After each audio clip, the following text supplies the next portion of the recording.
नमस्कार मित्रांनो, माहिती आपल्या कामाची या चॅनलच्या माध्यमातून मी आपल्यासमोर विविध विषयांबद्दल माहिती घेऊन येणार आहे.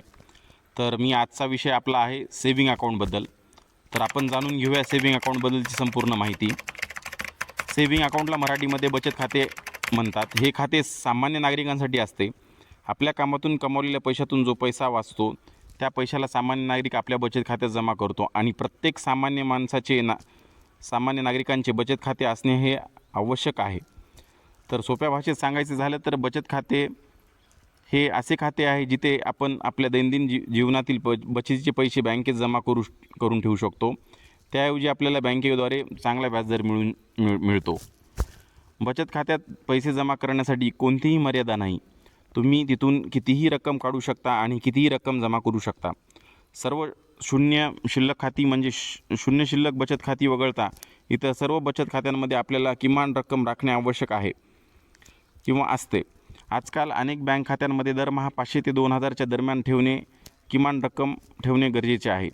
काही खाजगी बँकांची ही मर्यादा 5000 ते 10000 असू शकते. ही शहरी आणि ग्रामीण भागात वेगवेगळ्या प्रकारे लागू होते. कोणत्याही प्रकारचे सेविंग अकाउंट सुरू करण्यासाठी काही कागदपत्रांची पूर्तता संबंधित बँकेकडे करणे आवश्यक आहे. त्यात प्रामुख्याने आपले आधार कार्ड असेल, मग पॅन कार्ड असेल आणि पत्त्याचा पुरावा जसे की वीज बिल, टेलिफोन बिल इत्यादी दस्तऐवजांचा समावेश असतो. गेल्या काही वर्षात डिजिटल व्यवहारांना प्राधान्य दिले जात आहे. त्यामुळे आता तुम्हाला डिजिटल सेविंग अकाउंट हा पर्याय काही बँकांनी उपलब्ध करून दिलेला आहे. तसेच सेविंग अकाउंट काढण्यासाठी तुम्हाला संबंधित बँकेच्या शाखेत प्रत्यक्ष जाण्याची गरज नाही. ऑनलाईन माध्यमातून तुम्ही KYC पूर्तता करून अकाउंट सुरू करू शकता. तसेच सेविंग अकाउंटमधील रकमेवर तुम्हाला व्याजही मिळू शकते. तत्पूर्वी सेविंग अकाउंटचे प्रमुख प्रकार कोणते आणि त्याचे फायदे काय याविषयी जाणून घेऊया. तर मित्रांनो, कोणत्याही प्रकारच्या आर्थिक व्यवहारांसाठी सेविंग अकाउंट असणं हे आता अनिवार्य आहे. सेविंग अकाउंटचे काही प्रकार आहेत. गरजेनुसार तुम्ही या प्रकारातून योग्य पर्याय निवडू शकता. तर खालीलप्रमाणे आपण काही सेविंग अकाउंटचे प्रकार पाहणार आहोत. पहिला प्रकार आहे बेसिक किंवा रेग्युलर सेविंग अकाउंट. हा सेविंग अकाउंटचा सर्वसाधारण प्रकार आहे. रक्कम सुरक्षित राहावी आणि बचत व्हावी या उद्देशाने कोणीही व्यक्ती हे अकाउंट सुरू करू शकते. मात्र या अकाउंटमध्ये विशिष्ट मर्यादेपर्यंत रक्कम शिल्लक ठेवावी लागते, अन्यथा त्या व्यक्तीला दंड लागू शकतो. दुसरा प्रकार आहे सॅलरी बेस्ड सेविंग अकाउंट.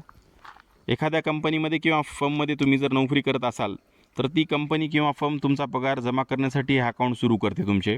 बऱ्याच बँकेच्या नियमानुसार या खात्यावर ठराविक शिल्लक रक्कम ठेवण्याची गरज नाही किंवा नसते.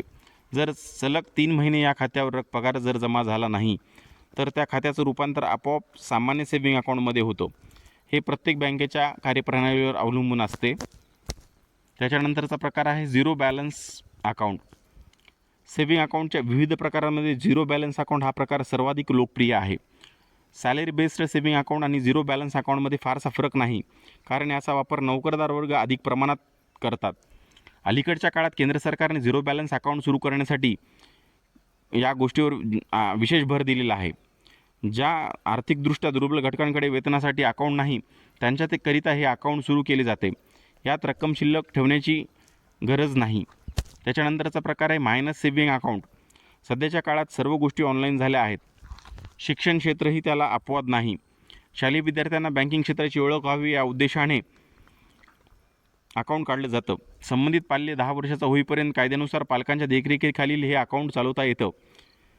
यात किमान रक्कम शिल्लक ठेवण्याची गरज नाही. पाल्य हा 18 वर्षाचा झाल्यानंतर या अकाउंटचं रूपांतर ॲटोमॅटिकली रेग्युलर सेविंग अकाउंटमध्ये केलं जातं किंवा अकाउंटमध्ये होतं. जॉईंट अकाउंट हा एक प्रकार सेविंग अकाउंटचा आहे. एकाच कुटुंबातील एकापेक्षा अधिक व्यक्ती एकाच अकाउंटमध्ये सेविंग अकाउंट सुरू करू इच्छित असताल तर त्यांच्यासाठी जॉईंट अकाउंट हा एक उत्तम पर्याय आहे. हे अकाउंट आयदर ऑर सर्वायवर या तत्त्वावर चालवता येतं. याचा अर्थ या अकाउंटवर कुटुंबातील दुसरी व्यक्तीही व्यवहार करू शकते. रेग्युलर सेविंग अकाउंटप्रमाणे या खातेधारकालाही सर्व सुविधा दिल्या जातात. त्याच्यानंतरचा प्रकार आहे सिनियर सिटीजन सेविंग अकाउंट. या अकाउंटची कार्यप्रणाली रेग्युलर सेविंग अकाउंटप्रमाणेच असते, परंतु या माध्यमातून ज्येष्ठ नागरिकांना त्यांच्या अकाउंटमधील रकमेवर जादा व्याजदर मिळते. तसेच विशेष बँकिंग अधिकार मिळतात. हे अकाउंट संबंधित ज्येष्ठ नागरिकांच्या सेवानिवृत्त खाते किंवा पेन्शन फंडाशी तसेच अन्य योजनांशी लिंक केले जाते. यामुळे संबंधित खातेधारकाला सर्व योजनांची रक्कम एकाच अकाउंटवर उपलब्ध होते. त्याच्यानंतरचा प्रकार आहे मित्रांनो ह्युमन सेव्हिंग अकाउंट. ज्येष्ठ नागरिक आणि मुलांप्रमाणेच महिलांनाही स्वतंत्र सेव्हिंग अकाउंट सुरू करता येते. हे अकाउंट सुरू केल्यानंतर संबंधित महिलेला जमा रकमेवर 0.5% अधिक व्याजदर तसेच अन्य सुविधा मिळतात.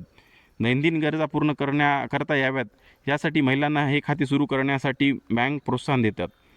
खरेदीवर सूट, कर्जावर कमी व्याजदर, डीमॅट अकाउंट शुल्कावर सूट अशा सुविधाही महिलाला या अकाउंटच्या माध्यमातून मिळतात. त्याच्यानंतरचा प्रकार आहे म्हणजे सांगायचं झालं याशिवाय अनिवासी भारतीय हे देखील सेव्हिंग अकाउंट सुरू करू शकतात. काही बँकांनी ही सुविधा दिलेली आहे. इथे अनिवासी भारतीयांना देखील सेव्हिंग अकाउंट उघडता येतं. त्याचप्रमाणे प्रिव्हिलेज अकाउंट हा देखील नवा प्रकार काही बँकांनी सुरू केला आहे. या अकाउंटमध्ये बचतीवर तुम्हाला जास्त व्याज दर मिळतो, मात्र अधिक व्याज दरासाठी तुम्हाला यामध्ये किमान रक्कम जास्त ठेवावी लागते. बचत खात्याचे फायदे काय आहेत हे आपण बघणार आहोत मित्रांनो.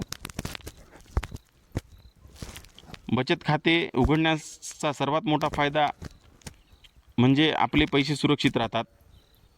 त्याच्यानंतर बचत खाते उघडल्यानंतर नेट बँकिंग, ATM कार्डसारख्या इतर सुविधा ह्या देखील खातेधारकाला मिळतात. याद्वारे सहजपणे व्यवहार करता येऊ शकतो. त्याच्यानंतर बचत खाते उघडल्यानंतर आपण बँकेद्वारे कोणतेही कर्ज घेऊ शकतो, ज्याद्वारे आपण आपले ध्येय पूर्ण करू शकतो. बचत खाते उघडल्यावर विमा पॉलिसी मिळते, ज्याचा फायदा हा खातेधारकाला होतो. बचत खात्यात चांगले व्यवहार केले तर त्या खातेधारकाचा सिबिल स्कोअर हा चांगला राहतो, ज्याचा फायदा त्याला भविष्यात कर्ज घेण्यासाठी होऊ शकतो. बचत खाते व्यक्तींसाठी पैसे वाचविण्यासाठी आणि त्याच्या बचतीवर व्याज मिळवण्यासाठी डिझाईन केलेले आहे. पैसे काढण्यासाठी विशिष्ट मर्यादेसह दरमहा व्यवहारांच्या संख्येवर निर्बंध असू शकतात. बचत खात्यामध्ये चालू खात्याच्या तुलनेत सामान्यतः कमी शुल्क असते. बचत जतन करणे आणि वाढविणे यावर लक्ष केंद्रित केलेले आहे. सामान्यतः वैयक्तिक बचत आपत्कालीन निधी किंवा विशिष्ट आर्थिक उद्दिष्टे साध्य करण्यासाठी व्यक्तींद्वारे उघडले जाते. मित्रांनो, तसेच नाही का तुम्ही विविध बँकेमध्ये सेव्हिंग अकाउंट उघडू शकता. एका बँकेमध्ये एकच सेव्हिंग अकाउंट आपल्याला उघडता येते. माहिती जर तुम्हाला आवडली असेल तर मित्रांनो चॅनलला लाईक, शेअर आणि सबस्क्राईब करायला विसरू नका. मी आपल्यासाठी विविध विषयांची माहिती पुढील व्हिडिओमध्ये घेऊन येणार आहे. तसेच या विषयाची माहिती ही बऱ्याच लोकांना असू शकते, परंतु ह्या चॅनलच्या माध्यमातून ग्रामीण भागातील तसेच नवीन विद्यार्थ्यांना ज्याची बँकेचा काही संबंध नाही अशा विद्यार्थ्यांना माहिती व्हावी या उद्देशाने हा व्हिडिओ मी तयार केलेला आहे. तरी हा व्हिडिओ आपल्याला